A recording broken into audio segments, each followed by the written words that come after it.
Good evening, dear listener, and welcome back to another episode of Boring History for Sleep.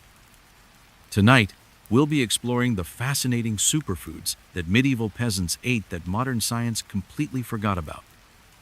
As you settle into your comfortable position, we'll journey through the humble gardens and foraging grounds of medieval commoners, whose nutritional wisdom has been largely overlooked by contemporary dietary experts. Before we begin, imagine walking through a medieval village, where simple folk harvested remarkable plants packed with nutrients that sustained them through harsh conditions and scarce resources. This story is not just about forgotten foods, but about the surprising nutritional intelligence of our ancestors, who thrived without modern conveniences or scientific understanding. I hope this historical culinary exploration will not only be enlightening but also guide you gently into a peaceful slumber. Last but not least, please also consider subscribing to the channel and liking this video, but only if you truly enjoy it, and comment where you are listening from and which time it is there. It's always fascinating to hear all the different places you listen from. Enough talk from me. Make yourself comfortable, close your eyes, and enjoy today's video. Come closer to the hearth tonight, won't you? Let the imaginary embers glow soft and warm on your face. We're not in your time now, not with the buzzing and the glowing rectangles. No, we're drifting back, further than photographs, further than printed books even. Can you feel the quiet settle around you, like a thick woolen blanket? Good. You're stepping, ever so gently, into the world of the medieval peasant. Forget the shining knights and the soaring castles for a moment. We're going down to the earth, to the very scent of damp soil and wood smoke. This is where life was lived, mostly. And this, my friend, is where the real superfoods were found, though they wouldn't have called them that. Sustenance, perhaps, or what God provided, or maybe just dinner. Still with me? Just nod, I'll know. Imagine a small, dim room, the walls made of rough-hewn timber, or perhaps daub and wattle, a sort of medieval plaster made with mud, dung, and straw. Charming, no? The floor is packed earth, cool beneath your bare feet, if you were truly of that time. Or perhaps you have simple leather turnshoes, a luxury for many. Light filters in from a small, unglazed window, or maybe just the open doorway, bringing with it the sounds of the village, a distant cow lowing, the clink of a smith's hammer, the murmur of voices. Clink, clank, moo, sounds of an era, those. At the center of this humble abode, or perhaps in a designated cooking hut if the dwelling is particularly tiny, is the hearth. It's more than just a fireplace. It's the heart of the home. A fire, carefully tended, smolders there almost constantly. Banking the embers at night to save fuel was an art form, a daily ritual passed down through generations. "Mind the coals, love," a mother might whisper to her daughter, the words carrying the weight of warmth in the next day's meal. Suspended over this gentle heat, or perhaps nestled directly in the glowing embers, is a pot. A sturdy iron cauldron, blackened with soot, or perhaps a simpler clay vessel, surprisingly resilient. And what's in this pot, you ask, your nose twitching with curiosity? Ah, the legendary pottage. Ever tasted something called pottage in a dream? It's a word that conjures up images of, well, usually something gray and unappetizing, doesn't it? A bit of medieval PR that went sideways, perhaps. But pottage, my dear listener, was the backbone of the peasant diet. It was, essentially, a perpetual stew. Think of it as a culinary canvas, constantly evolving. You wouldn't just make a fresh pot every day. That would be a waste of precious fuel and time. No, the pottage pots simmered on, day after day. Whatever was available went in. Grains were the base, hardy barley, perhaps oats or rye. These weren't your fluffy, pearled barley varieties, mind you. but tough, whole grains that needed long, slow cooking to become even remotely tender. Superfood, if you had strong teeth and low expectations for texture. Then came the vegetables. Onions, leeks, and garlic, when they could be had, formed a fragrant foundation. You'd be amazed what a medieval peasant could do with 3 onions and hope. Root vegetables were mainstays. Turnips, parsnips, carrots, though often pale yellow or purple, not the bright orange we know today. That was a later Dutch invention. A little piece of trivia for your next quiet moment. Greens from the garden, if you were lucky enough to have one, or foraged from the hedgerows, would be tossed in too. Cabbage, that unsung hero of historical cuisines, was a frequent guest. Meat? Now that was a rarer treat for the common folk. A bit of bacon for flavoring, if the family kept a pig. Perhaps some scraps from the Lord's hunt, if the rules were bent or kindness shown. More often, it was beans or peas, the meat of the poor, providing that crucial protein. These legumes, often dried and stored for the lean winter months, were true medieval powerhouses. We'll talk more about them. Oh yes, the forgotten heroes of the humble bowl. The first historical fact for our journey tonight: pottage wasn't just one dish, but an ever-changing concoction reflecting season, availability, and fortune. It was the ultimate one-pot meal, simmering away as a constant, warm presence in the home. Imagine the smell: earthy, slightly smoky, perhaps a little sharp from the greens, maybe a hint of sweetness from parsnips. It wouldn't win any Michelin stars, but it was life.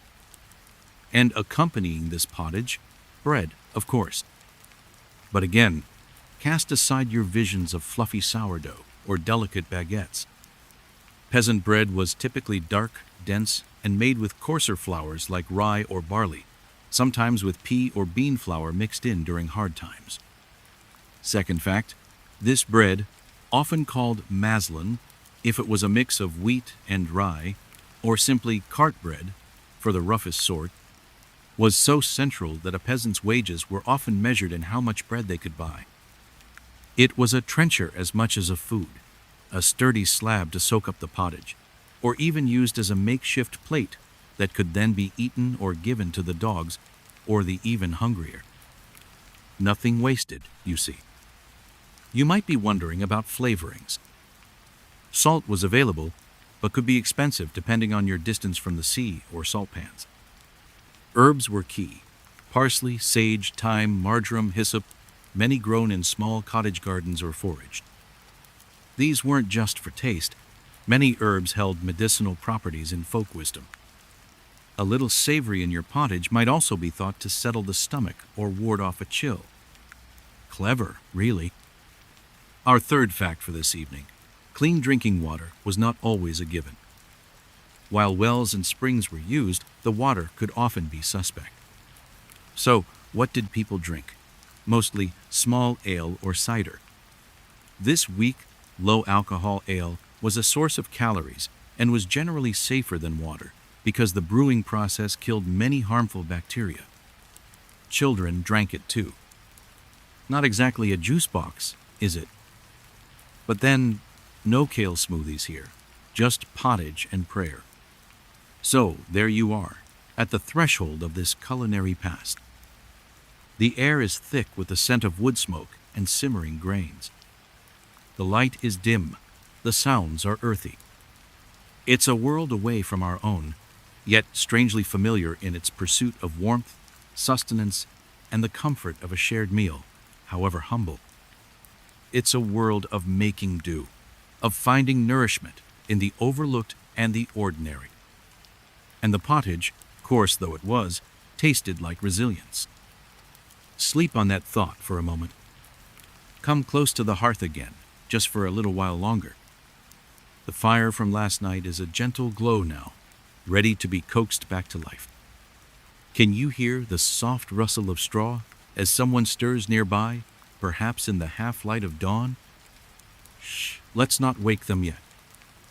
We're on a quest for forgotten flavors, remember? And today, we venture beyond the cottage door into the fields and hedgerows, the wild larders of the medieval peasant. You see, the cultivated garden, small as it might be, wasn't the only source of green things. Foraging was not a trendy weekend hobby. It was a vital skill, a necessity for supplementing the diet, especially when stores ran low or the harvest was poor. It was the original farm-to-table, or rather forest-to-pot experience, without the fancy price tag. Just muddy boots and a keen eye. Let's talk about nettles. Yes, stinging nettles. The bane of bare-legged children and unsuspecting wanderers then as now. But for the medieval peasant, Urtica dioica, that's its rather grand Latin name, was a springtime superfood, if ever there was one. You'd gather the tender young tops in early spring, carefully of course, perhaps with hands protected by rough cloth. Once boiled, the sting disappears completely, leaving you with a green that's packed with vitamins A and C, iron, and protein. Imagine a free source of potent nutrition, pushing its way up through the cold earth just when winter-weary bodies needed it most. Nettle soup, or nettles simply wilted into the ever-present pottage, would have been a welcome, if slightly prickly, sight. Bless these greens, and may they not bite back. A quiet prayer before the first tentative spoonful. It makes you think, doesn't it? What we call weeds, they call dinner, or at least a part of it. Our first historical nugget for this chapter: foraging rites were complex and varied. Common lands often allowed peasants to gather firewood, gleaning fallen branches, not felling trees, graze a limited number of animals, and, importantly, forage for wild plants. However, the Lord's forests were often strictly off-limits for hunting, and even foraging could be restricted at times. So, knowing where you could and couldn't stick your gathering basket was crucial knowledge. A misstep could mean a hefty fine, or worse. No foraging apps back then, just local wisdom and hoping the bailiff was in a good mood. Beyond nettles, a whole pharmacy and pantry lay hidden in plain sight. Dandelion greens, bitter but full of goodness, would be picked young before they became too acrid. Chickweed, fat hen, also known as lamb's quarters, a rather more appealing name, don't you think? Wild garlic or ransoms, with their pungent, oniony kick, plantain, the broadleaf kind, not the banana relative, whose young leaves were edible when tender. All of these would find their way into the pot, adding flavor, bulk, and precious nutrients. It was a diet dictated by the rhythm of the seasons, a forced mindfulness about what the earth offered moment by moment. You couldn't just pop to the market for out-of-season asparagus flown in from halfway across the world. Asparagus was a fleeting spring luxury, if you were very, very fortunate. For most, it was nettles, turnips, and fermented oat drinks, breakfast of the barely complaining. The second interesting tidbit for our quiet exploration: many of these weeds were also vital components of medieval folk medicine. The line between food and physic was delightfully blurry. Nettle tea was used for aches and pains, plantain leaves as a poultice for wounds, dandelion as a diuretic. The alewife or the local wise woman would have a deep knowledge of these properties, passed down orally through generations. So that handful of greens going into the pottage wasn't just filling a belly, it was also seen as a way to maintain health, to keep the body in balance with the natural world. A sort of preventative health care, medieval style. Imagine the scene: a woman, perhaps with her children, basket in hand, walking the verges of a field or the edge of a wood. The sun is warming her back. Her eyes scan the ground, recognizing the subtle differences between a useful plant and a harmful one. She knows which leaves are tenderest, which roots are worth the effort of digging. It's a quiet, patient skill. Mind the dockleaf, child. It's good for nettle stings, but not for eating now. A soft instruction, a piece of ancient wisdom shared. The wind sighs through the trees. carrying the scent of damp earth and new growth. Whoosh, rustle, almost like the land itself is whispering its secrets. And it wasn't just greens. Wild berries in the summer and autumn, blackberries, raspberries, if you were lucky to find a patch not claimed by brambles or the Lord's steward, bilberries, elderberries. These would be eaten fresh, a burst of sweetness in a largely savory diet, or perhaps dried for winter if there was a surplus. Nuts, too, hazelnuts, walnuts if available, even acorns after careful leaching to remove their bitterness, could be ground into flour to extend the precious grain supplies. Acorn bread sounds rather rustic, doesn't it? But it was a real thing when times were tough. Another day, another creative use for something most of us would just rake up in the autumn. Our third historical point to ponder as you drift, the concept of famine foods. During periods of true hardship, crop failures due to bad weather, pestilence, or the ravages of war, peasants had to resort to eating things that would otherwise be ignored. This could include tree bark, usually the inner cambium layer of elm or birch, boiled roots of less palatable plants, or even dried and ground husks of grain. This isn't to dwell on the grim, but to highlight the incredible resilience and resourcefulness born of necessity. It also underscores why those foraged superfoods like nettles and dandelions were so important. They were a buffer, a more palatable and nutritious step before the truly desperate measures had to be taken. The medieval peasant's world was one intimately connected to the land, not just the plowed field but the wild edges too. Every plant had a potential use. Every season brought its own meager or modest gifts.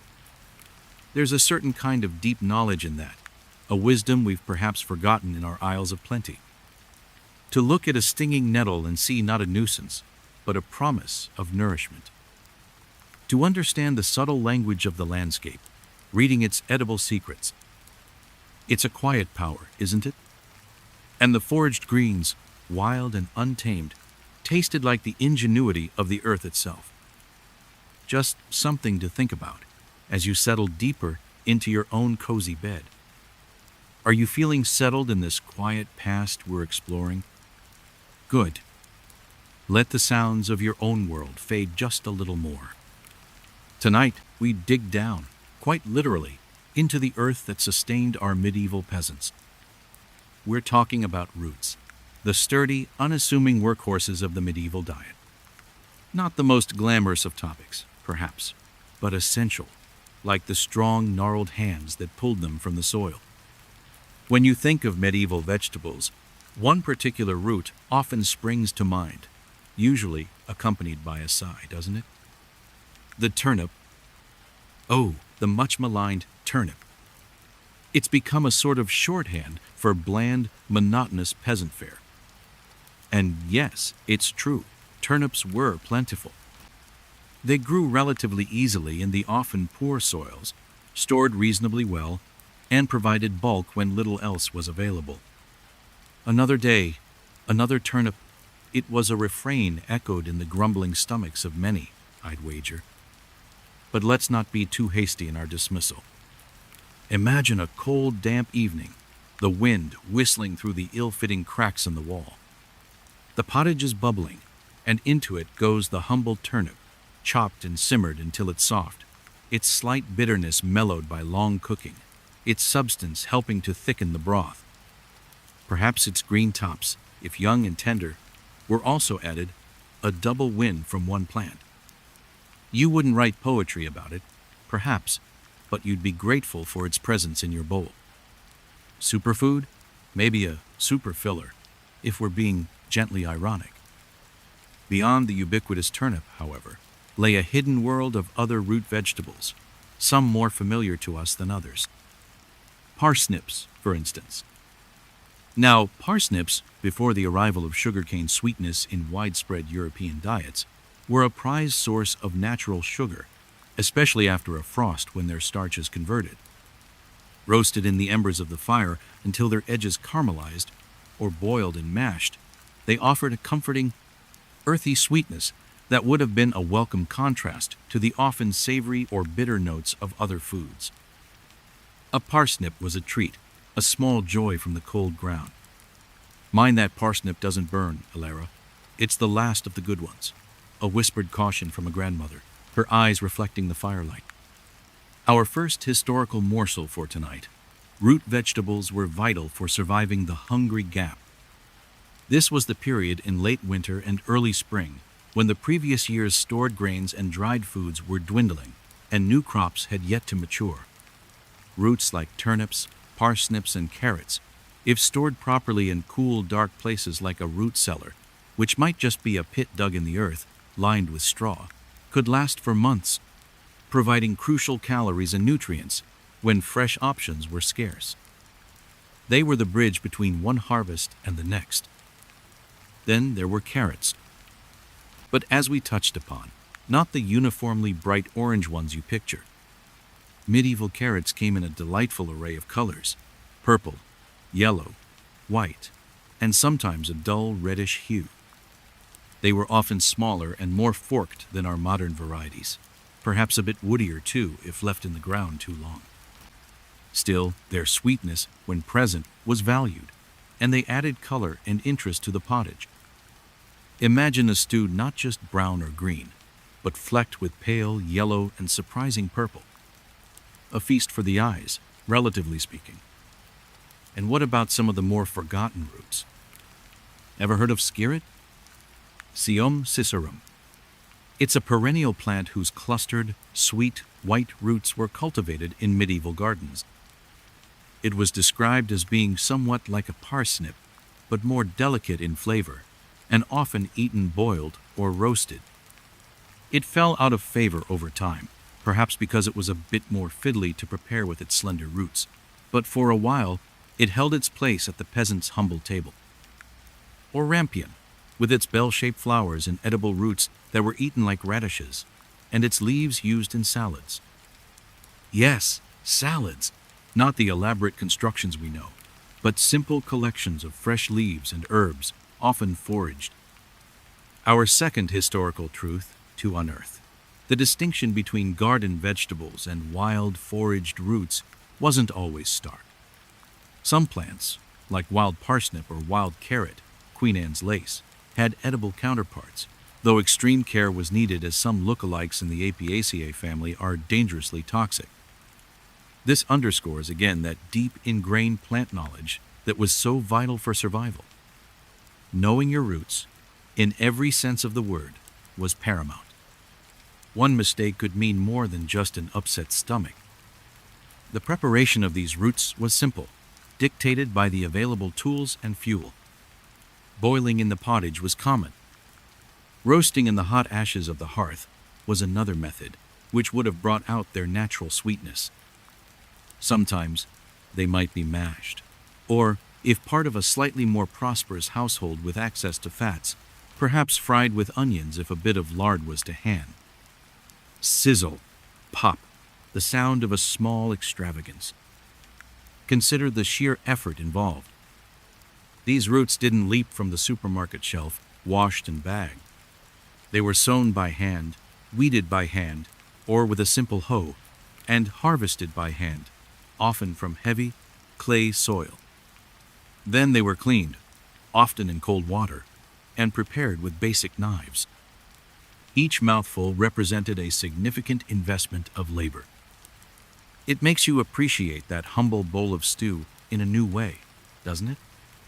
Our third piece of earthy wisdom for tonight: while the peasant diet could be monotonous, it wasn't necessarily always bland or devoid of variety, especially when considering seasonal availability. The subtle sweetness of a parsnip, the peppery bite of a radish, the earthy depth of a turnip, the occasional pungent wild garlic, these would have provided a shifting palette of flavors throughout the year, even if the core ingredients of pottage remained similar. It was a cuisine of nuance, born from necessity. No Michelin stars, but a universe of small, hard-won tastes. So, as you drift off, imagine the cool, damp smell of freshly dug earth.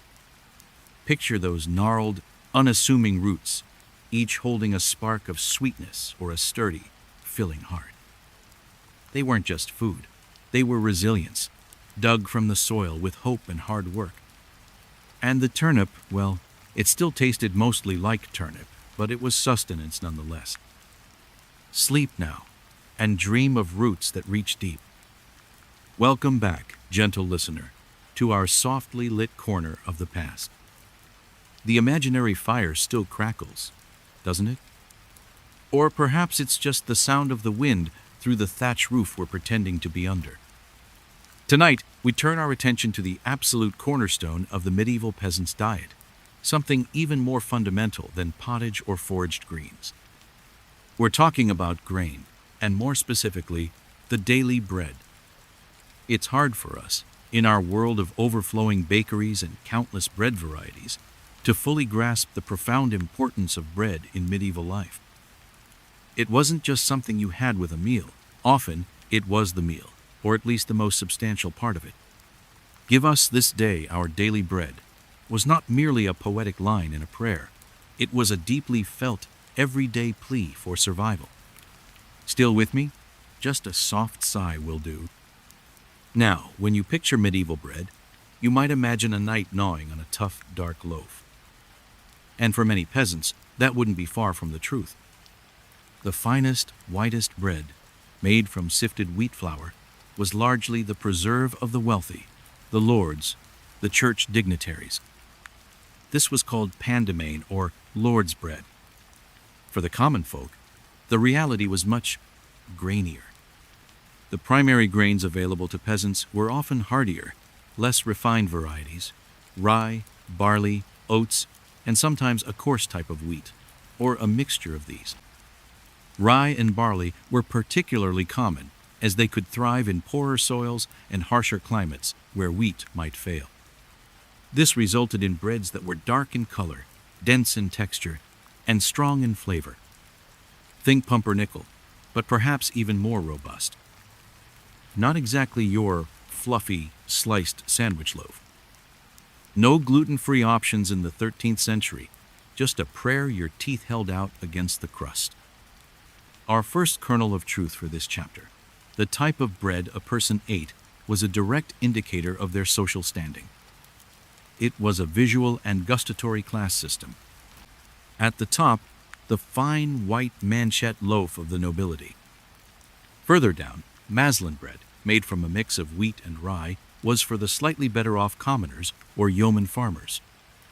And at the base, you had the dark, heavy breads of barley or oats, sometimes with bean or pea flour added in times of scarcity to make the precious grain go further. This was often called horse bread by the snobbish, though it fed many a human soul. The journey from field to table was an arduous one.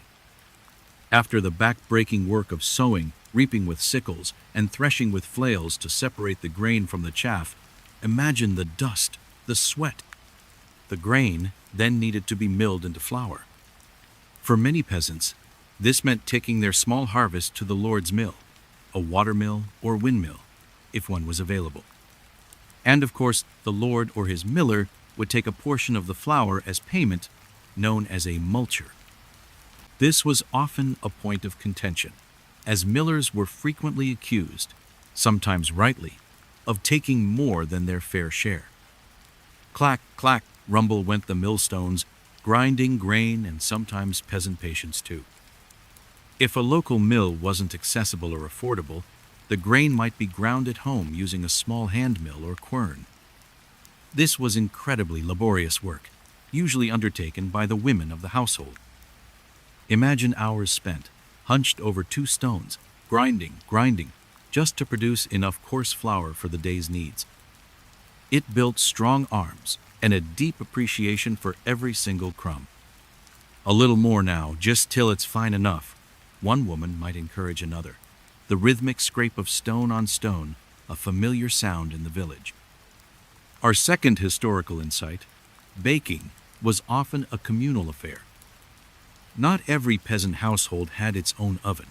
They were costly to build and required a lot of fuel.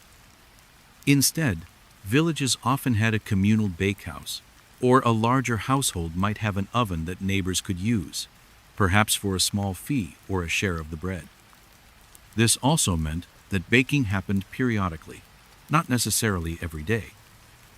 Loaves would be made to last for several days, becoming progressively harder and chewier. Hence the need for pottage or ale to soften them up. So, what were these breads like?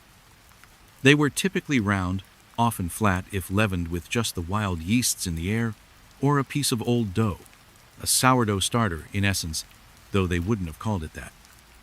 Sometimes, ale barm, the yeasty froth from brewing, was used as a leavening agent, giving the bread a slightly beery tang. The crust would be thick, often blackened in places from the direct heat of the oven floor or hearthstone where it might be baked. The crumb, dense and hearty. You wouldn't describe it as light and airy, more like substantial, very, very substantial. But despite its coarseness, this bread was life. It was calories, it was fiber, plenty of that. And it was the perfect vehicle for whatever else might be available. A smear of precious butter if you were lucky, a dip into the pottage, or even just eaten on its own with a cup of small ale.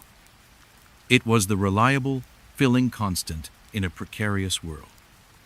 Our third fact to chew on tonight: bread wasn't just food.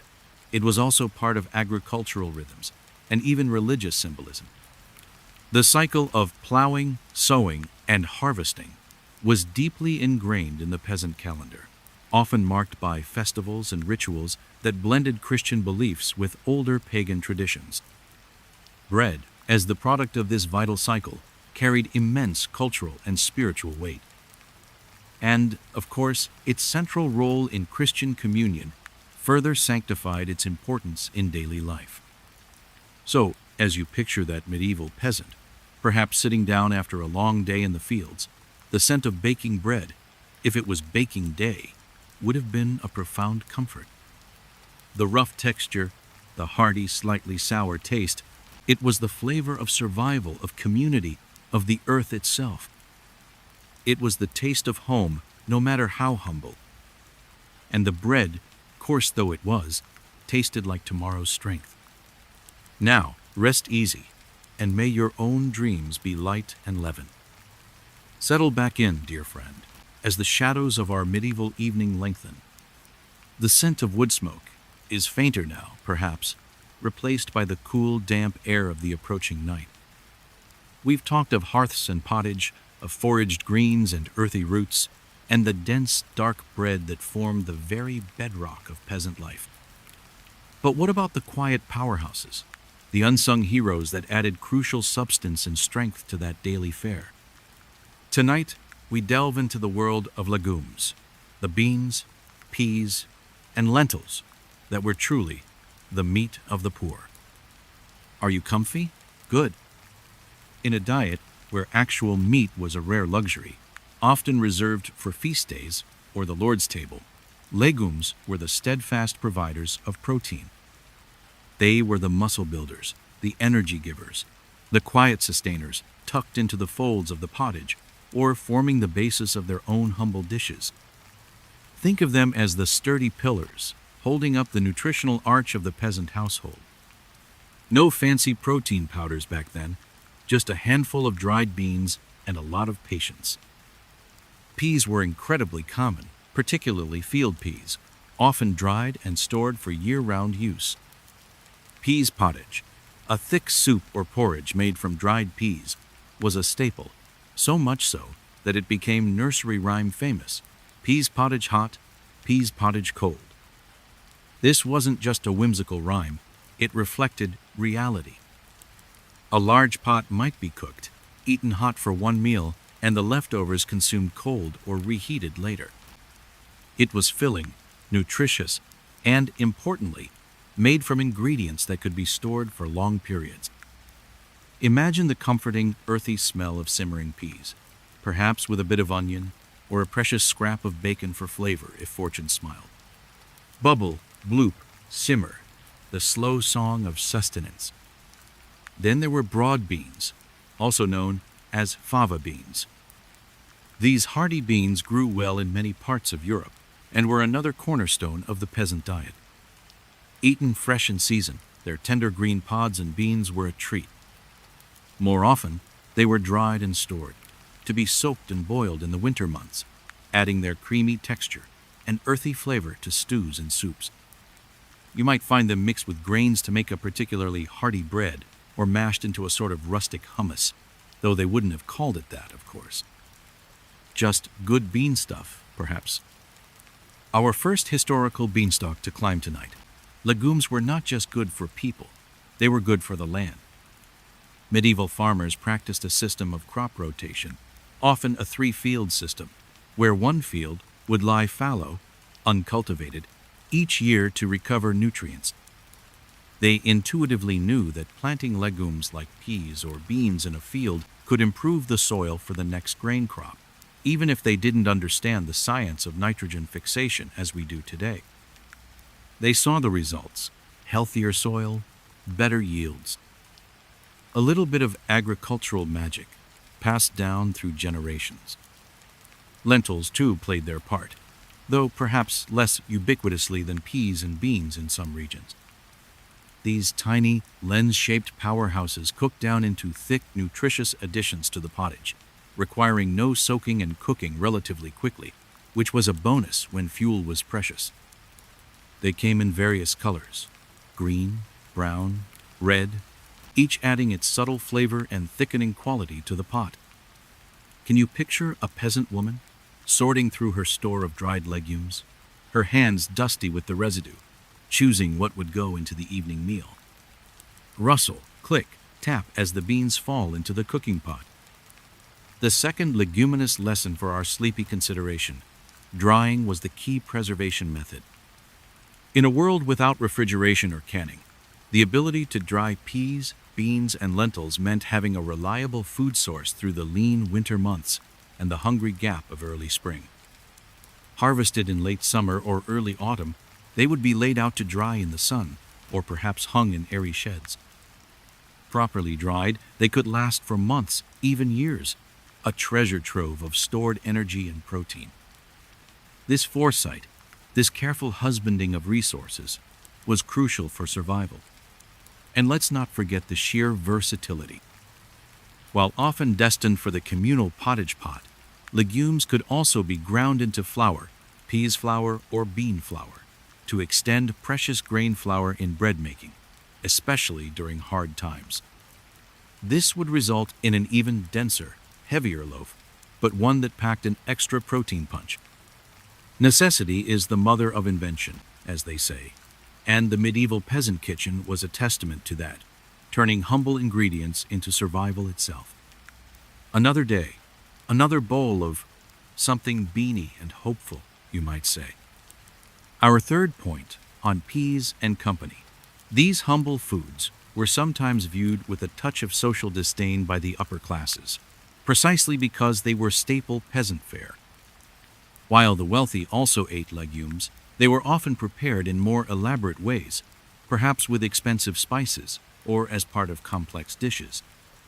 For the peasant, however, there was no shame in a bowl of plain peas pottage. It was good, honest food that kept body and soul together. There's a certain dignity in that, don't you think? "Eat up, child. It'll make you strong," a mother might say, ladling out a steaming portion. So these unassuming seeds, peas, beans, lentils, were far more than just humble vegetables. They were nutritional powerhouses, soil enrichers, and symbols of peasant resilience. They filled the belly, mended the land, and asked for little in return except a bit of sun and rain. A true superfood, long before the term was ever coined. And they tasted like the quiet strength of the earth. Let that thought settle, as you too settle into stillness. Are you still drifting along with me on this gentle current into the past? I hope so. The imaginary embers are glowing very softly now, casting just enough light to see by. We've filled our medieval bellies with pottage, roots, bread, and beans. But what did our peasant ancestors wash it all down with? Tonight, we take a little sip from the cup of medieval peasant beverages. It's a surprisingly frothy topic. Now, you might think water would be the obvious answer. And yes, people did drink water from wells, springs, and rivers. But here's the catch. Water quality was often unreliable, especially in more populated village settings or downstream from, well, let's just say, sources of contamination. Dysentery and other waterborne ailments were a constant concern. So, while water was consumed, it wasn't always the safest or most sought-after thirst quencher, especially for daily drinking. Enter the hero of hydration, ale. Specifically, small ale or small beer. This wasn't the strong, intoxicating brew you might associate with rowdy taverns, though that existed too, of course. Small ale was a weak, low-alcohol beverage, brewed from malted grains like barley or oats. Crucially, the brewing process involved boiling the water, which killed off many harmful bacteria, making it a much safer alternative to untreated water. Think of it as the medieval equivalent of a very, very light beer, or perhaps some malty, slightly fermented tap water. No artisanal kombucha on tap, just good old, slightly cloudy ale. Our first historical draft for tonight. Ale was a source of calories, as well as hydration. In a diet that was often marginal, every little bit of nourishment counted. The grains used in brewing provided carbohydrates, and the ale itself was often unfiltered, containing yeast and grain particles that added to its nutritional value. It was consumed by everyone, including children, as a daily drink. An alewife, the woman who brewed and often sold ale in the village, was a common and important figure in medieval society. Glug, glug, ah, the sound of a safe sip. What about other options? In regions where apples grew abundantly, cider was a popular drink. Just like ale, the fermentation process helped to make it safer than plain water, and it provided a welcome fruity alternative. Imagine the sharp, tangy taste of freshly pressed cider in the autumn, a real treat after a long day of harvesting. Perry, a similar alcoholic beverage made from fermented pears, was also enjoyed in areas with pear orchards. These were the fruit wines of the common folk, varying in strength and sweetness depending on the fruit and the skill of the maker. You could almost taste the sunshine and the orchard in a good cup of cider. Milk, yes. If a family was fortunate enough to own a cow, goat, or even sheep, milk would have been available, at least seasonally. It was highly nutritious, but also highly perishable without refrigeration. So it would likely be consumed fresh, or quickly turned into butter or simple cheeses, which stored much better. Buttermilk, the sour liquid left over after churning butter, was also a common drink, tart and refreshing. "Pass the buttermilk, lad, this sun is hot," a field worker might call out, wiping his brow. Our second sip of the past. Wine was generally a drink for the wealthier classes or those living in wine-producing regions. While some monasteries produced wine, and it was essential for religious services, the average peasant in, say, England or northern Germany wouldn't be casually sipping a goblet of claret with their pottage. If they encountered wine, it might be heavily watered down or of a rougher, local variety. Ale and cider were the true drinks of the people for many areas.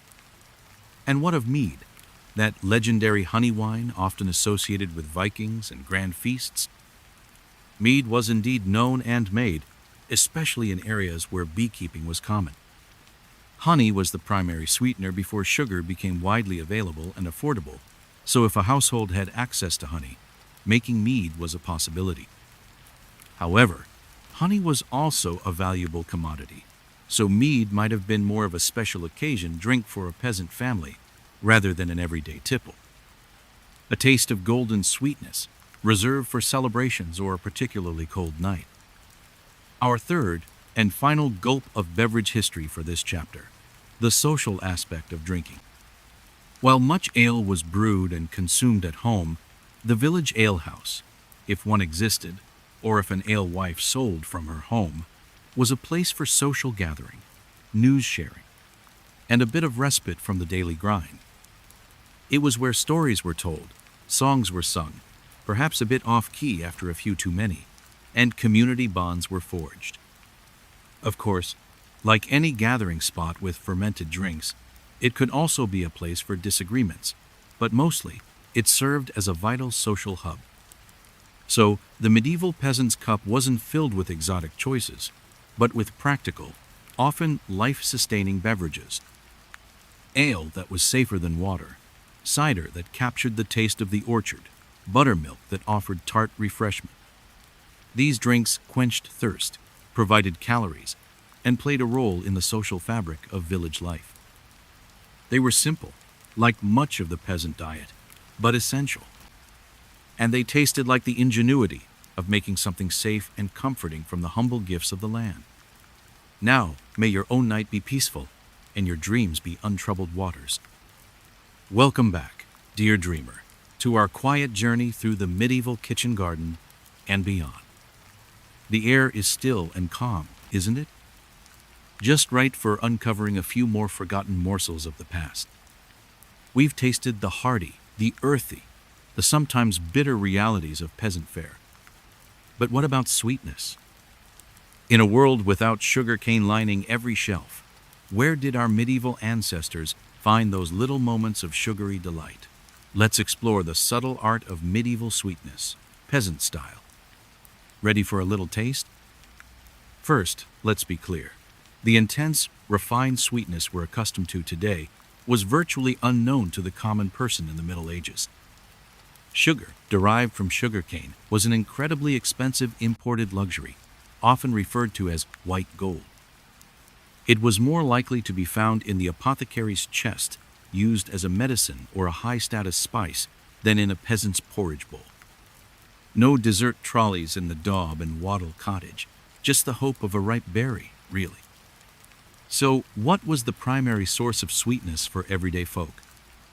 Honey, of course. Bees were vital, not just for pollinating crops, but for their precious golden syrup. Many peasant families, if they had a bit of land or rights on common land, might keep a few skeps, traditional straw beehives. Collecting honey was a skilled and sometimes risky business, involving smoke to calm the bees and careful handling.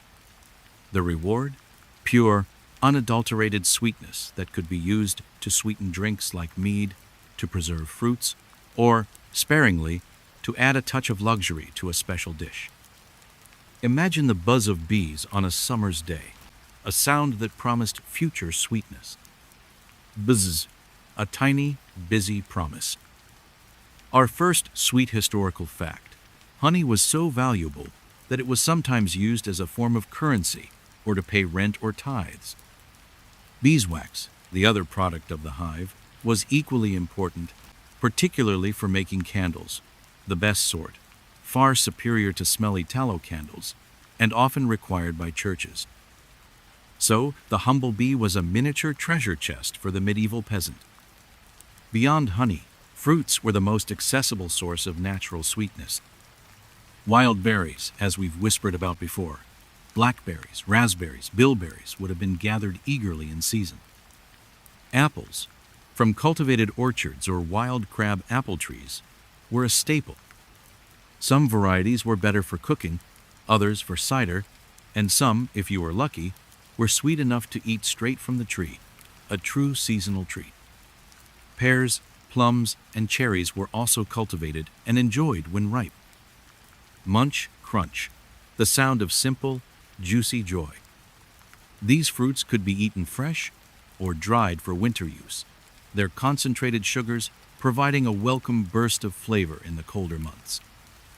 Imagine a dried apple ring, chewy and sweet, a little reminder of summer's warmth. Then there were the vegetables we've already met, like parsnips and carrots. As we discussed, these roots, especially after a frost, developed a surprising sweetness that was highly prized. Simmered slowly in pottage, their sugars would leach into the broth, lending a subtle, comforting sweetness to the entire dish. It wasn't a sugary hit, more like a gentle, earthy caress of flavor.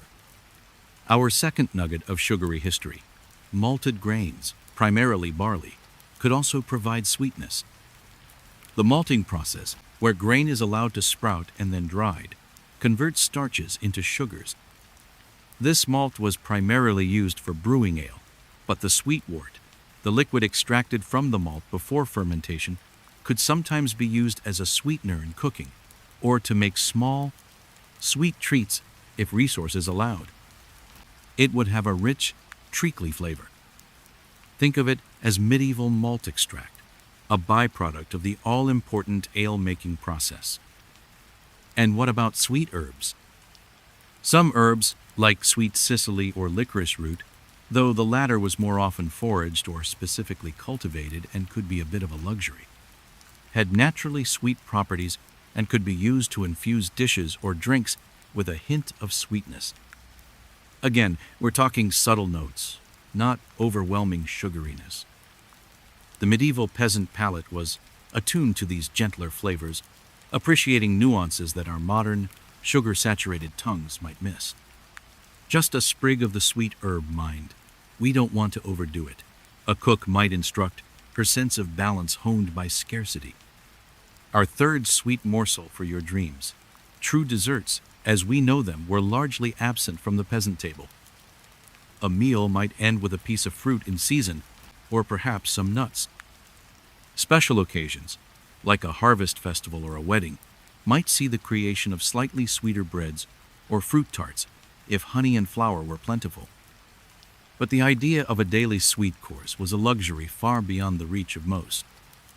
Their treats were simpler: the first ripe apple of autumn, a honeycomb dripping with liquid gold, the unexpected sweetness of a perfectly roasted parsnip. So the sweetness in a medieval peasant's life was often hard-won, seasonal, and subtle. It came directly from the earth, from the orchard, from the diligent bee. It taught an appreciation for natural flavors, for the fleeting gifts of each season. It wasn't about indulgence, but about small, cherished moments of delight in a life that was often laborious. And that subtle sweetness, when found, tasted like a small miracle. Sleep sweetly on that thought. Hush now, and let the quiet of this imagined medieval night deepen around you.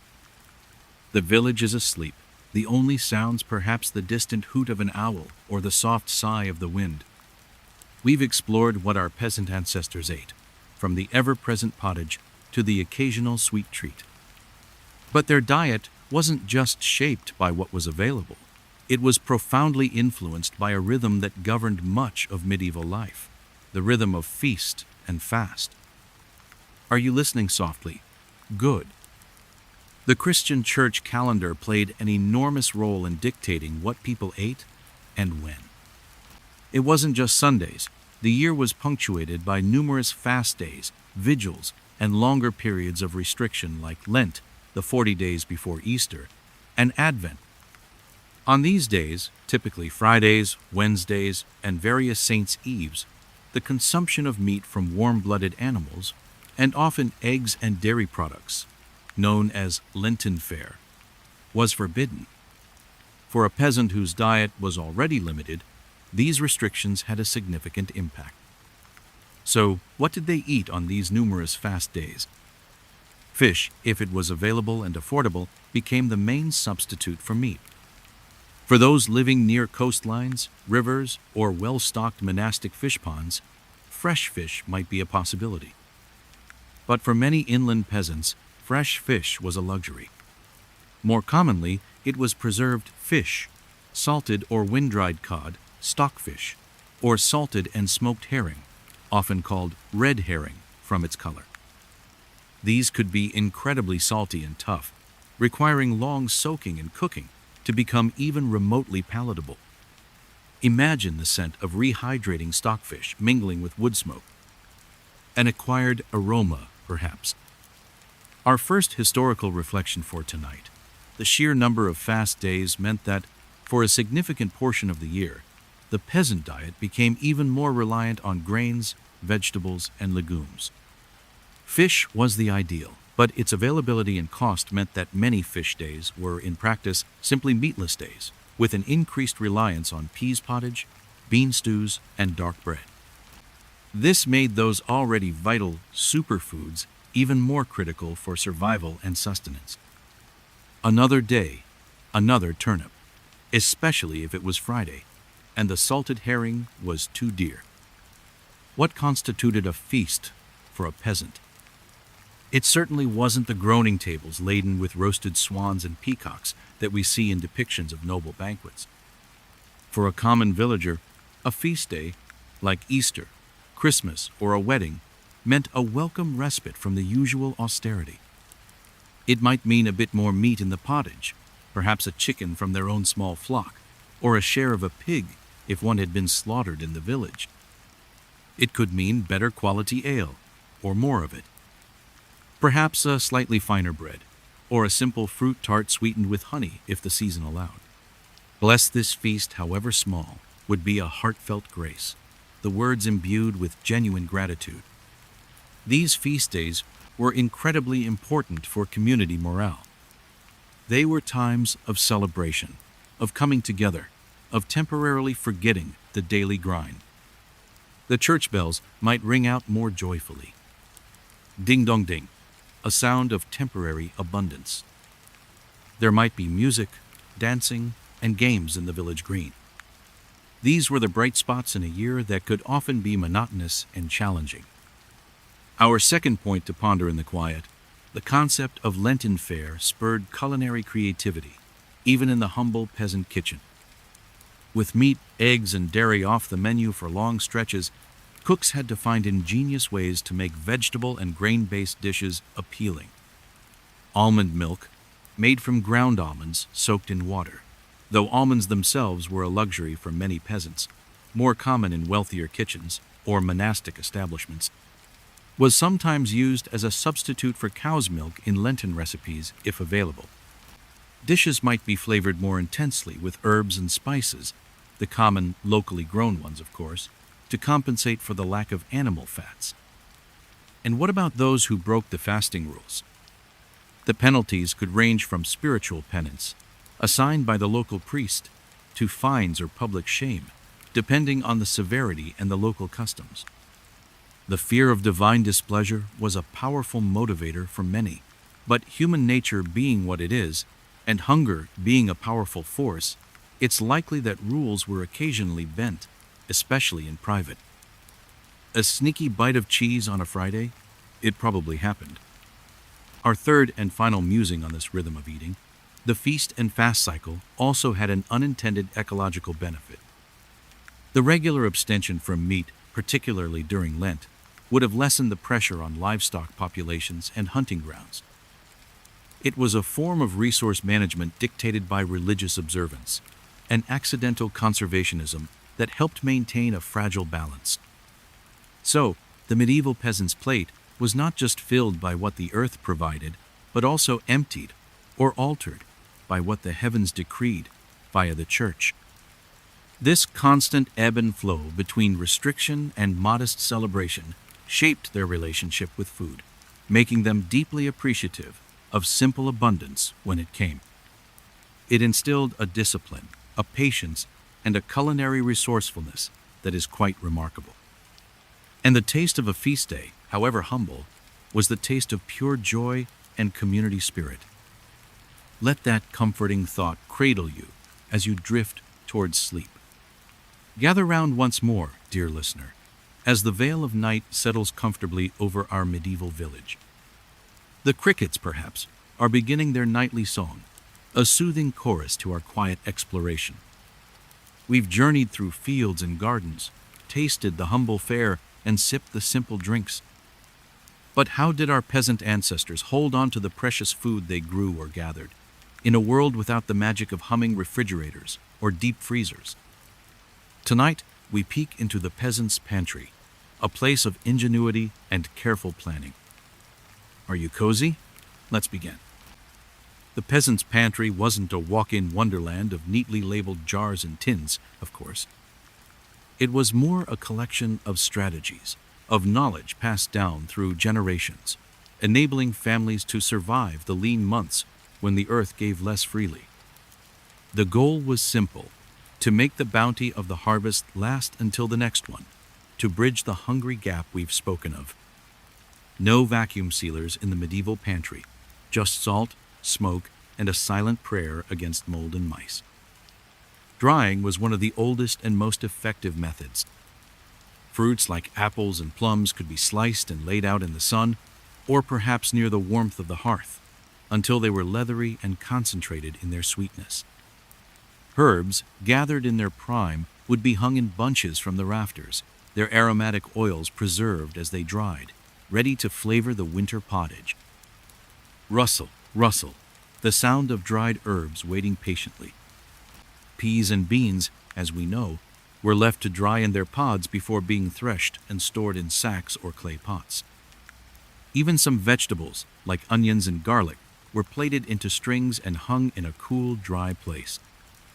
Salting was another cornerstone of food preservation, particularly for meat and fish. Salt draws out moisture, creating an environment where spoilage organisms struggle to survive. If a peasant family was fortunate enough to slaughter a pig, much of it would be salted to make bacon and ham, or preserved in brine.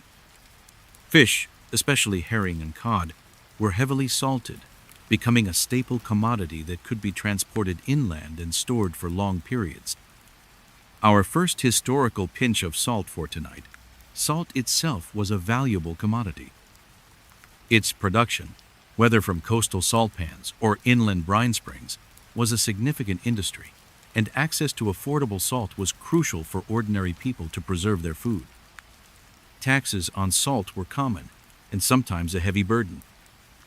Smoking was often used in conjunction with salting, especially for meat and fish. Hanging cuts of meat or whole fish in a chimney or a dedicated smokehouse, though a simple peasant dwelling might just use the upper reaches of their single room above the hearth, allowed the wood smoke to slowly permeate the food. This not only added a distinctive, desirable flavor, but also had preservative qualities, the compounds in the smoke inhibiting bacterial growth. Imagine the deep, resinous scent of a ham slowly curing in the smoky air. Crackle, hiss, the fire doing its slow, flavorful work. What about fresh vegetables during the winter? Root vegetables like turnips, parsnips, and carrots, as we've learned, were champions of storage. They could be kept in a cool, dark, and slightly damp place, like a root cellar, which might simply be a pit dug into the earth, perhaps lined with straw or bracken to protect against frost. Sometimes they were stored in clamps in the fields, piled up and covered with earth and straw. The aim was to keep them cool and prevent them from shriveling, yet safe from frost and hungry rodents. Check the roots, Thomas.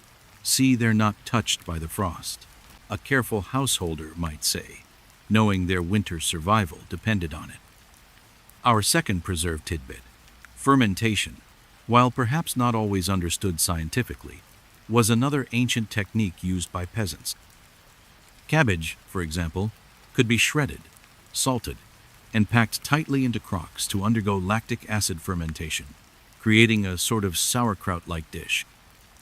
This not only preserved the cabbage but also enhanced its digestibility and vitamin content, especially vitamin C, crucial for staving off scurvy in the winter. Other vegetables might be pickled in brine, or, if available, vinegar, though vinegar itself was something that had to be made or bought. Fats, like lard rendered from pig fat or butter churned from milk, were also important stored foods. Lard could be kept for a relatively long time in a cool place and was a vital source of calories and cooking fat. Butter, often heavily salted for preservation, would be packed into earthenware pots. Cheese, of course, is itself a method of preserving milk, transforming a perishable liquid into a food that could last for months, its flavor developing with age. These were calorie-dense treasures in the peasant pantry. Our third and final spoonful of stored wisdom. Dealing with pests was a constant battle. Mice, rats, insects, all were keen to share in the peasants' hard-won stores. Food would be stored in earthenware pots with lids, wooden chests, or hung from rafters to try and keep it safe. A good mouse or cat was a valuable member of any medieval household, earning its keep many times over. The fight against spoilage and pests was a relentless one, requiring vigilance and ingenuity. So, the peasant's pantry was a testament to human resourcefulness. It was a dynamic system of drying, salting, smoking, pickling, and careful storage, all designed to stretch the fleeting abundance of one season into the scarcity of the next. It wasn't about convenience.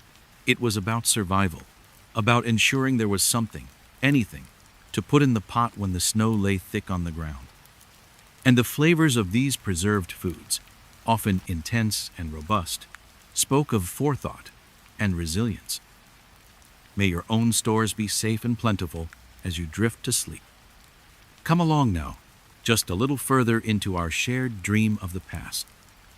The imaginary moon is high, casting silvery shadows. We've peeked into the pantry, seen how food was carefully kept. But where was it all transformed from raw ingredient to nourishing meal?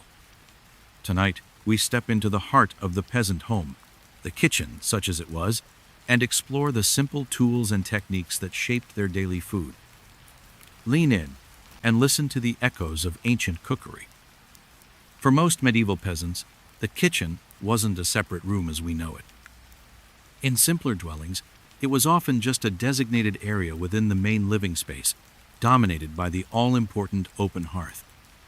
This hearth was the central hub of warmth, light, and cooking. There might be a raised stone or clay platform, or simply a section of the earthen floor cleared for the fire. Above it, a hole in the thatch roof, or a simple chimney made of wattle and daub, would attempt to guide some of the smoke upwards. With varying degrees of success, one imagines. The air would often be thick with the scent of wood smoke, a perfume that clung to everything. The primary cooking vessel was the cauldron, a sturdy iron pot with a rounded belly and a handle, designed to be suspended over the fire from a hook or an adjustable arm called a chimney crane or pot hanger. This allowed the cook to control the heat by raising or lowering the pot, or swinging it away from the direct flames. Sometimes, smaller earthenware pots were used, nestled directly in the embers or placed on a trivet over the coals. This one-pot cooking method was born of necessity, limited fuel, limited vessels, and it gave us the ubiquitous pottage, that ever-simmering repository of whatever was at hand. No Michelin-starred gadgets here, just a sturdy pot and a lot of stirring.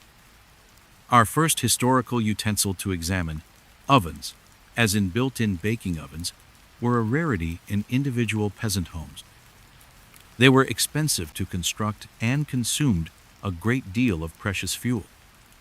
As we've learned, bread was often baked in a communal village oven, or perhaps on a flat stone or griddle placed directly on the hearth embers if a small, quick loaf was needed. This lack of a home oven significantly shaped the repertoire of peasant cookery, favoring boiled, stewed, or ember-roasted dishes over baked ones. What about other tools? They were few and simple. A sharp knife, perhaps a couple of different sizes, would be essential for chopping vegetables, cutting meat, when available, and a myriad of other tasks. Wooden spoons, of various lengths, were used for stirring the pottage and serving food.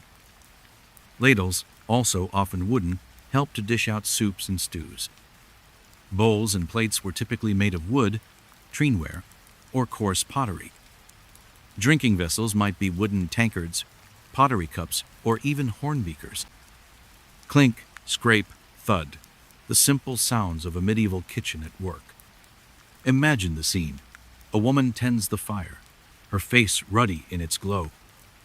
She stirs the contents of the cauldron, the rhythmic thunk-thunk of the wooden spoon against the iron pot a familiar sound. Perhaps she's humming a simple tune or exchanging quiet words with a child playing nearby on the earthen floor. "Fetch me another onion, lad, and mind the cat doesn't trip you," a gentle instruction, woven into the fabric of daily life. Our second piece of culinary archaeology, food preparation was a direct, hands-on affair. Vegetables were scrubbed and chopped, grains might be pounded or roughly ground if not taken to the mill, and any meat would be carefully prepared to make the most of every scrap.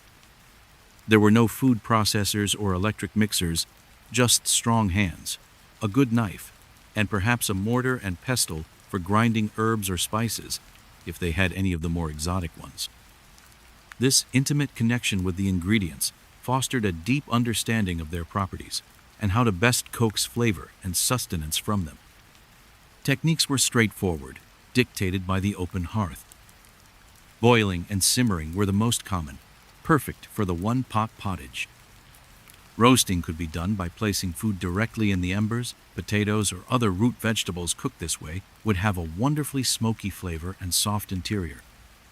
Small birds or pieces of meat could be spitted on a stick and turned slowly over the heat. Frying was less common for everyday meals, as fat was a precious commodity, but a bit of bacon might be fried to render its fat for cooking other ingredients, its salty crispness a rare treat. Our third and final observation from the peasant hearth. The limitations of the kitchen directly influenced the very nature of peasant superfoods. Foods that could be cooked slowly for long periods, that lent themselves to one-pot meals, that didn't require precise temperature control or elaborate equipment, were the ones that became staples. Hearty grains that softened with long simmering, tough root vegetables that yielded their sweetness to slow heat, dried legumes that plumped up patiently in the pot. These were the heroes of the hearth. The medieval peasant kitchen was a place of immense resourcefulness. With minimal tools and often scarce ingredients, cooks managed to produce nourishing meals day after day, year after year. It wasn't about elaborate presentation or complex flavors in the way a noble's kitchen might be. It was about warmth, sustenance, and the profound comfort of a hot meal shared at the end of a long day. And the food that came from that simple hearth, cooked in that single pot, tasted like home, resilience, and the enduring strength of family. Sleep well and dream of simple comforts. Welcome back, dear friend, to this quiet space we've carved out in time. The night air is cool and still around our imaginary medieval village.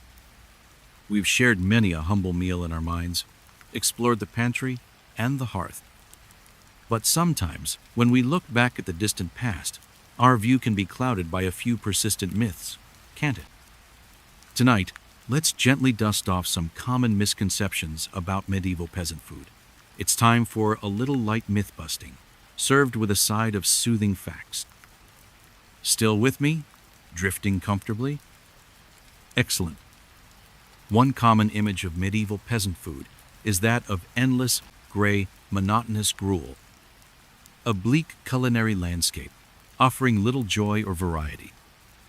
And while life was undoubtedly hard, and the diet could certainly be repetitive, especially during lean times or for the very poorest, it wasn't always a scene of unmitigated blandness.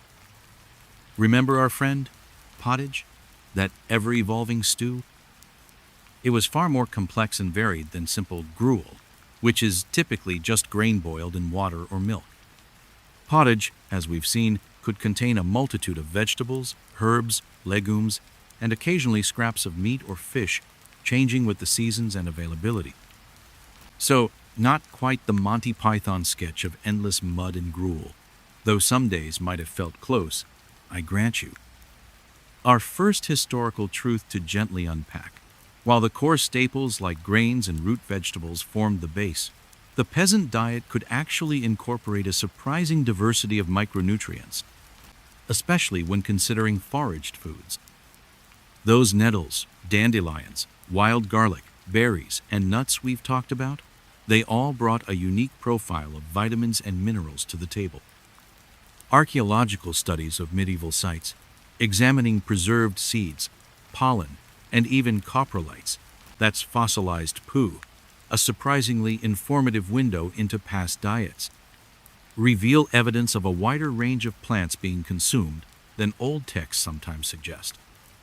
Another pervasive myth is that medieval food, particularly for the poor, was invariably rotten or spoiled. While food preservation was a constant challenge, as we saw with our look into the peasant pantry, people were not generally in the habit of knowingly eating completely spoiled food that would make them sick. They had sophisticated, for their time, methods of drying, salting, smoking, and pickling, precisely to avoid spoilage. Of course, standards of hygiene were different, and food might sometimes be on the turn, as they say, but the idea that everyone was constantly eating dangerously rotten fare is an exaggeration. They had keen senses and a good idea of what was safe, born from generations of experience. Sniff, sniff. Aye, this one's still good, just needs a bit more simmering. Then there's the image of peasants constantly starving. There were indeed terrible famines in the Middle Ages, periods of widespread hunger due to crop failures, war, or disease. These were devastating events.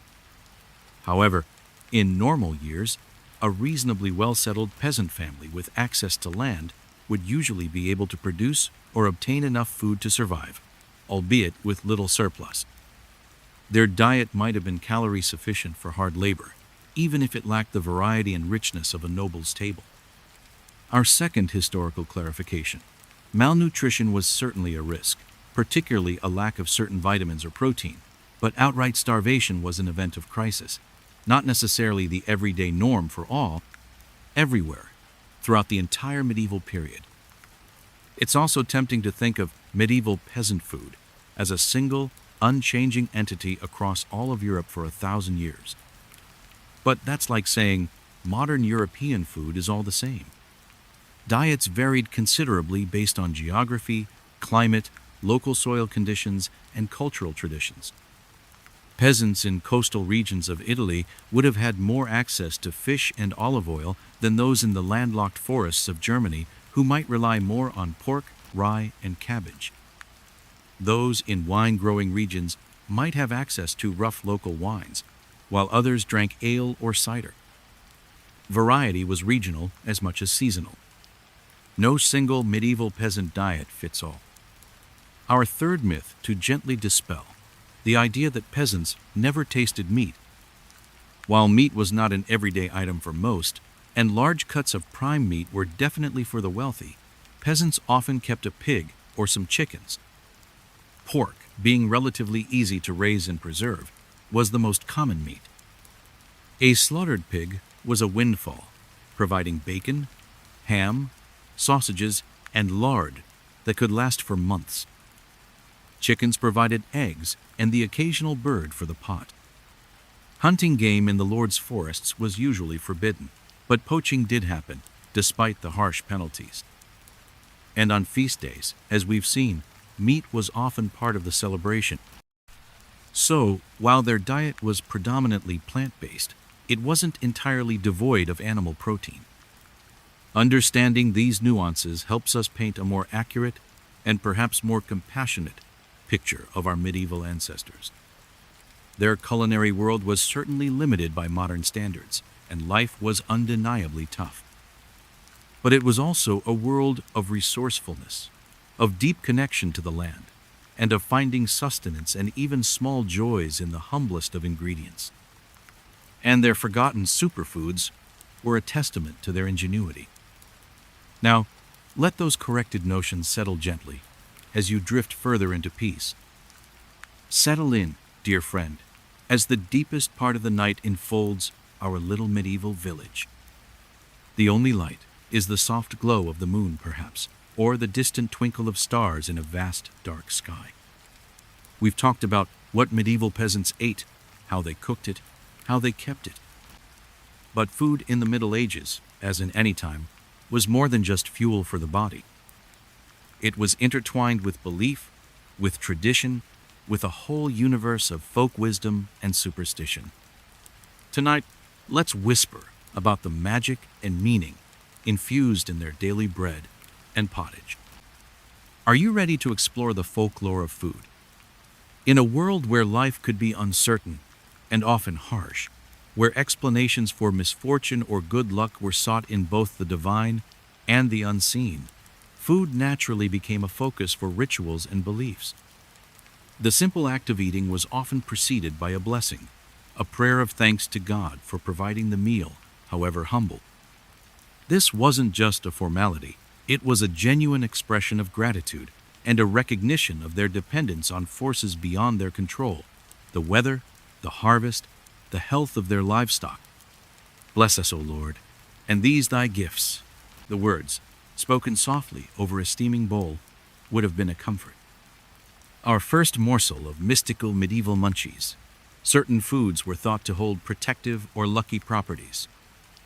Garlic, for instance, was widely believed to ward off evil spirits, and perhaps even the plague, though its efficacy against the latter was sadly limited. It was hung in doorways or carried as an amulet, as well as being a valued flavoring. Bread, so central to life, was surrounded by many superstitions. It was considered unlucky to leave a loaf upside down or to spill salt, salt itself being a symbol of purity and preservation, and therefore precious. If you did spill salt, you might throw a pinch over your left shoulder to appease any mischievous spirits lurking there.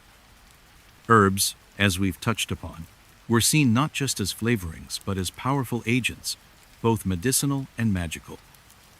Each herb had its own lore, its own special uses. Rosemary for remembrance, and perhaps to keep the mischievous sprites out of the butter, as we jested before. Sage for wisdom and longevity. Thyme for courage. The village wise woman, or even just the ordinary peasant mother, would have a working knowledge of these properties, passed down through oral tradition. A sprig of this, a pinch of that, not just for the pot, but for well-being, for protection, for a little bit of everyday magic. Rustle, snip, the quiet gathering of potent leaves. Our second serving of food folklore. The agricultural calendar was deeply interwoven with rituals, many of which had ancient, pre-Christian roots, later blended with Christian observances. Lammas Day, or Loaf Mass Day, on August Honest, marked the beginning of the harvest, and a loaf made from the first cut of wheat would be brought to the church to be blessed. This celebrated the bounty of the earth and sought to ensure a good harvest for the rest of the season. Plough Monday, the first Monday after Epiphany, marked the resumption of agricultural work after the Christmas festivities, and often involved villagers dragging a plough in procession, sometimes with feasting and merrymaking. These rituals connected the community, the land, and their food in a powerful spiritual cycle. Then there were beliefs about what was lucky or unlucky to eat at certain times, or by certain people. Some foods might be considered heating or cooling, moist or dry, according to the medieval understanding of humors, black bile, yellow bile, phlegm, and blood, and would be eaten or avoided to maintain bodily balance. An ailing person might be given specific foods thought to counteract their imbalance, a sort of dietary folk medicine. A little chicken broth to warm you, my dear, and some cooling herbs for the fever, the gentle wisdom of the caregiver. Our third and final taste of tradition, even the sharing of food, had its rituals and meanings. Hospitality was a strong social code. Sharing bread and salt with a guest was a symbol of peace and welcome.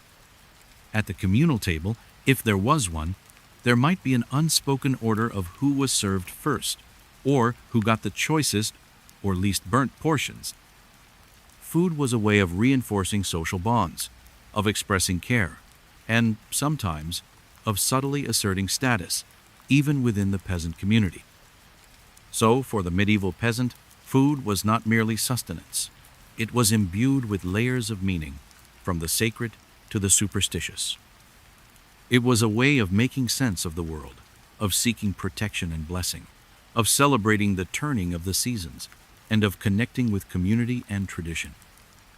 These beliefs and rituals added a richness and depth to their daily lives, even amidst hardship. And the taste of their food was seasoned not just with salt and herbs, but with stories, hopes, and a deep, abiding connection to the unseen world. Let that ancient wisdom cradle your thoughts as you surrender to sleep. Pull the rough blanket a little tighter, won't you? The night deepens, and so does our journey into the medieval kitchen, or perhaps, more accurately, the medieval calendar. For you see, what filled the peasant's bowl was not just a matter of season or skill, but often a matter of soul. The church, a towering presence in medieval life, cast a long shadow, and it reached right into the cooking pot. Are you comfortable? Let the quiet of the past envelop you once more. Imagine the year not just as 4 seasons, but as a grand, slow dance between feasting and fasting. The church calendar was riddled with days when meat was forbidden. Fridays, of course, in remembrance of the crucifixion. But also Saturdays, for many, in honor of the Virgin Mary. Then there was Lent, 40 long days of abstemiousness leading up to Easter. Advent, the weeks before Christmas, also called for restraint. Add to that various saints' days, vigils, and ember days, well, you get the picture. It was a significant portion of the year where the already simple diet became even simpler, even leaner. No kale smoothies here, just, well, even less than usual, and a lot more prayer. Our first historical morsel for tonight. These fast days typically meant no meat from 4-legged animals.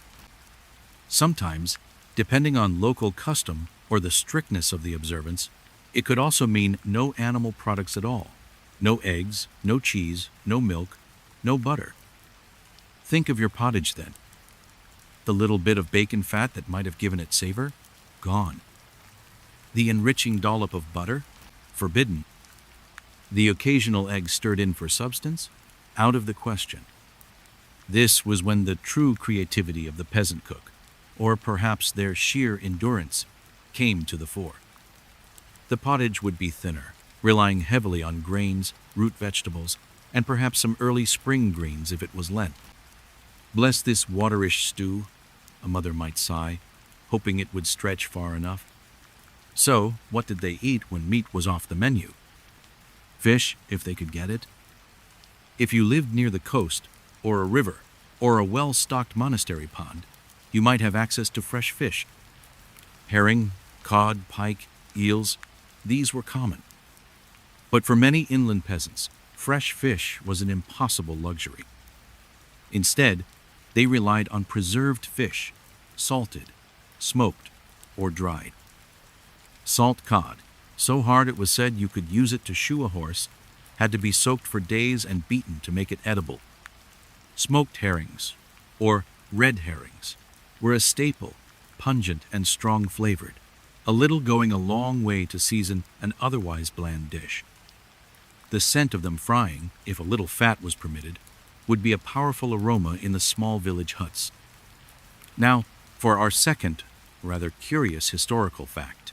The medieval definition of fish could be wonderfully elastic, especially when hunger or a craving for variety gnawed. Since creatures that lived in water were generally permitted on fast days, some rather surprising animals ended up on the fish menu.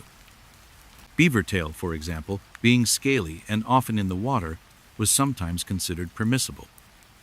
Certain aquatic birds, like puffins or barnacle geese, also occasionally found themselves in this category. There was a charming belief that barnacle geese spontaneously generated from barnacles growing on driftwood, thus making them not quite flesh, not quite fowl, but fish-ish. You have to admire the theological gymnastics, or perhaps the desperate culinary hope behind such classifications. A medieval superfood by redefinition, perhaps, if you squinted and didn't ask too many questions of the local priest. But life wasn't all lean pottage and questionable waterfowl. The calendar also held feast days, shining beacons of plenty in the agricultural year. Christmas, Easter, Whitsun, various harvest festivals, and important saints' days were times for celebration. On these occasions, if the family fortunes allowed, the diet would become richer. Perhaps a chicken, so carefully husbanded, would finally go into the pot. Maybe some pork from the autumn slaughter, or a piece of beef if part of a communal celebration. Cheese, eggs, butter, and milk might be enjoyed with less restraint. Special breads or cakes, sweetened with a little precious honey or dried fruit, might make an appearance. The ale would flow a bit more freely, the weak, small ale, perhaps supplemented by something a bit stronger. Imagine the scene: the trestle table, scrubbed clean, set with whatever wooden or earthenware bowls the family possessed. The smell of roasting meat, a rare and intoxicating perfume. Laughter, storytelling, a brief respite from the daily grind. These feasts were not just about food. They were about community, about reaffirming bonds, about shared joy and gratitude for what little they had. Even the turnips seemed to taste a little better on a feast day, though that might have been the general cheer, or indeed the ale lending its rosy glow. "Eat up, lad. There's more where that came from.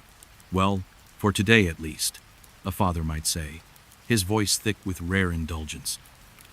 Our third historical point to savor tonight: these feast and fast cycles had a profound impact on the peasant economy and food preservation. The need to avoid meat for long periods spurred the development of fishing industries and the trade in preserved fish. It also meant that skills in preserving other foodstuffs, drying fruits and vegetables, salting beans, pickling greens, were essential to navigate the lean times and to have something special for the feasts. The rhythm of the church year was, in many ways, the rhythm of the peasant larder. So you see, the medieval peasant's plate was a reflection not only of the earth's bounty, but also of heaven's dictates. Their diet was a testament to their ability to adapt, to find sustenance, and even moments of joy within a framework of strict rules and often meager resources. It was a life lived between enforced restraint and cherished celebration, each giving meaning to the other. And the herring, whether fresh or salted, often tasted of devotion, a reminder of a faith that shaped their days and their dinners. Sleep on that thought now, as the cycle of the medieval year turns softly in your mind. And so, our little journey through the dim corridors of time and the even dimmer peasant kitchens draws to a gentle close. The embers in our imaginary hearth are sinking low, aren't they, casting long, sleepy shadows across the packed earth floor. You can almost hear the village outside settling into silence, just the occasional rustle of livestock or the distant hoot of an owl. Shh! It's time to gather our thoughts, like precious crumbs from a coarse loaf. We've wandered through fields of barley, peeked into bubbling pots of pottage, and even braved the sting of the nettle in our quest for forgotten fare. We've seen that the medieval peasant, far from being a mere footnote in history's grand banquet, was a master of resilience, a quiet innovator in their own humble kitchen. Their superfoods weren't powders in brightly colored packages. They were the weeds beneath their feet, the hardy grains that defied poor soil, the odd roots that stored winter sun. Sustenance wrested from the earth with ingenuity and an enormous amount of sheer hard work. No easy peel oranges here, just the satisfaction of a turnip well stewed. It's funny, isn't it? We live in an age of unparalleled food abundance, of choices so vast they can be bewildering. We seek out ancient grains, forage for wild garlic, and praise the virtues of nose-to-tail eating or root-to-leaf cooking as if they were brand new discoveries.